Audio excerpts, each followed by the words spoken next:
Exercise 4.4 the question second. Classify the following matrices as a row, a column, a square, a diagonal, a scalar, a unit, an upper triangular, a lower triangular, a symmetric, a skew symmetric matrix. For example, first तर इथं हा matrix आहे. हा matrix कोणता आहे ते आपल्याला ओळखायचं.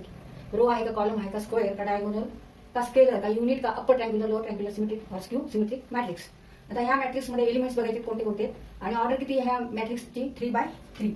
There are 3 rows and 3 columns. First row, second row, third row. First column, second column and third column. Diagonal वरचे एलिमेंट कोणते 3 0 0. डायगोनलच्या अप्पर बाजूला -2 4 आणि -5. डायगोनलच्या बिलो कोणते एलिमेंट्स आहेत 0 0 0. यावरून आपण क्लासिफाय करू शकतो हा मॅट्रिक्स कोणता आहे. यापैकी कोणता मॅट्रिक्स आहे तर हा आहे upper triangular matrix because below diagonal all elements are 0. Therefore, this matrix is upper triangular matrix. Since all elements below the diagonal are 0, it is an upper triangular matrix. This आपण answer लिहू. Since all the elements below diagonal are 0, it is therefore it is an upper triangular matrix. The second example बघा.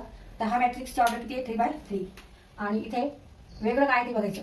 तर इथे डायगोनलवर सगळे 0 0 आहे 0 0 0 आणि upper diagonal आणि below diagonal इथे 4 आहे, इथे 4 आहे, इथे 7 आहे, इथे 7 आहे, 3 3. फक्त इथे मॅग्निट्यूड काय होत आहे चेंज होत आहे.